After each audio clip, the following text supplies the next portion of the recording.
So you want to do Christmas lights and you don't want to spend forever watching a bunch of videos to figure out how to do it? Well, this video is for you.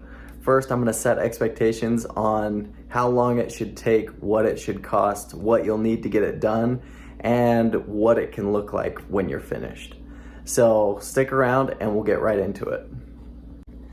I also wanted to preface this video that I am not someone who's an electrician or has a lot of experience with a lot of DIY projects, and so this is pretty easy. It's someone that I think anyone should be able to do it, and with the videos that I provided, I have broken down piece by piece the type of things you'll need to do to prepare the wire, to put in the lights, and a few of the tips that I've learned just along the way.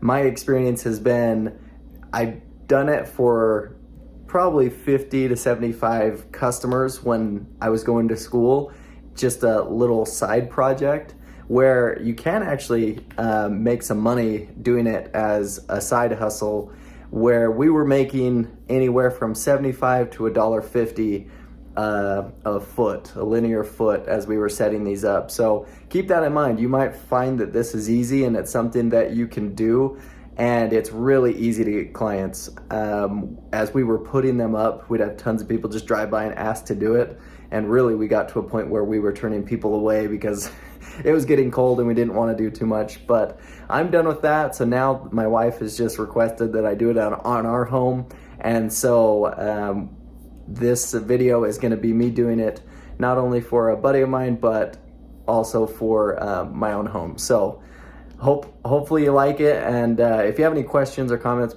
put them down below and I'm really quick to respond. So it would be great for me. So you can see I've got the ladder in the back, the little giant, some tools, a little work belt, so ready to go, about to buy the line. I think I'm gonna get 100 feet and hopefully 125 bulbs. Hopefully we don't break too many of them today, but I'm going to bring you along, show you kind of what the pricing. All right, I'm here with Patrick. He's helping me pick everything out to get the Christmas lights going. Patrick is actually on Twitch as well, just getting started. What's your name and everything? Young Havoc. It's Y0VNG_HAV1C. All right, go give him a follow, but he's gonna help me pack this stuff up. Everything today costs about $300, and so you should pick that up at a supply store. So Patrick, what do we have here? So we have our Christmas lights, the C7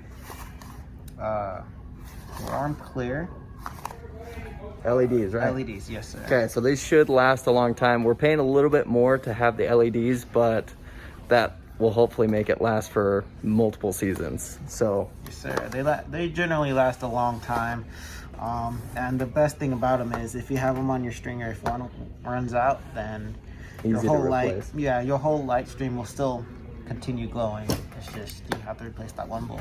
okay, yeah, and then we've got the plugs, so we'll add those to the line where we need them, and then as well as the stoppers. And I bought 4 or 5 of each just to make it easy. Wire cutters, just super basic, the cheapest ones, and then we've got 200 strands. I'm gonna be doing my house and my buddy's house today. Hopefully that's enough. If not, we can come back and get more, but thanks Patrick for the help, man. You're welcome.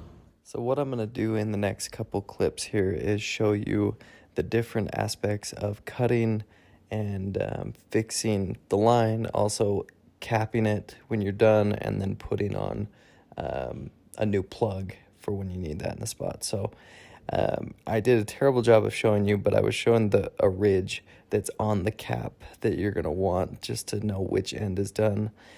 And on this line, you've got to cut down the middle a little bit so that it fits along the ridge that is on this cap. So you'll see I push it down in there, and it fits pretty snug there. Then you're going to slide that piece all the way on. Sometimes I have to I know it's bad, but I'll grab, put it in my mouth and clench it shut with my teeth if I absolutely have to when I'm on the roof. But obviously if you got pliers or something, that's the best. So this next one is putting on the plug. Now, the most important aspect of putting these plugs together are these metal spikes that you can see in there. You've got to make sure that the copper in the line is going to touch that. So, push down pretty hard, but I use this piece of it to kind of give myself a little bit more leverage and push more directly on the spikes. So that might be something that can help you. If you do have a problem with your line, make sure that you're checking that, because it could simply just be that problem. Now that ridge I showed you does need to be on the side with the line, so that when you push it all the way closed, it'll fill that gap where the line's at. So there's your plug. Not too difficult. Now on this one, this is what you're going to need to know how to do if you're going to splice these lines together. Now you're going to most likely need this when you're adding a section of empty line to maybe just go to the next peak, and I'll actually show you what that looks like later on in the video. So you're going to strip the wire. I've already stripped the other side so you can kind of see that it's ready.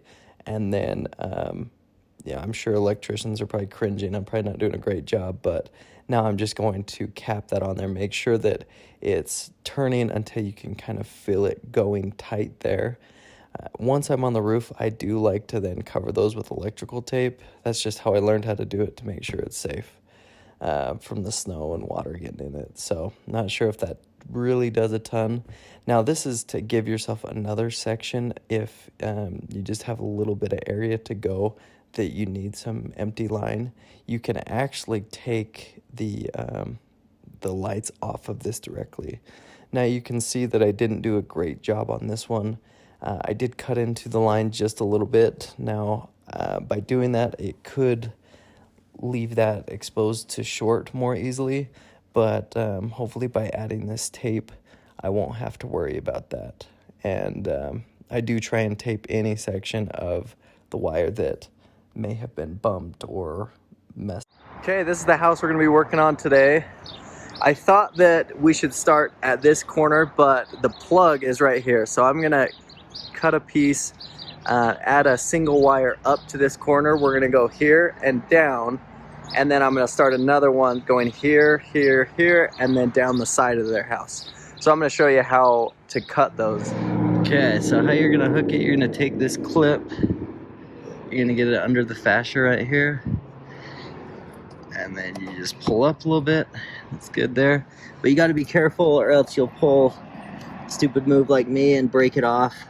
And then you've got to, we then just tuck the wire up under this to try and keep it in place. It's not great, but it works. Okay, you can see we've got this peak done. And what we did here is we just spliced it over to this side so that then just this peak is lit. What we could have done though is just pull off some of these bulbs like I showed you how to do. Just go back and watch that if you need to remember how to do it. If the gap was shorter, I probably would have just done that. On these bigger ones, I like to cut it and splice it in a new piece. So the last thing is, when you're up here on the roof, I usually will wear like a pair of Vans because they stick pretty good. If you guys have work boots or something, it might be better. And then I always wear jeans so that then I can lay down. I've got good grip and less likely to fall off the roof. So that's the safety 101 from this. You're probably supposed to have harnesses and stuff. If this was a real business, I would for sure get in big trouble and have to pay some fines or something. So it looks so good.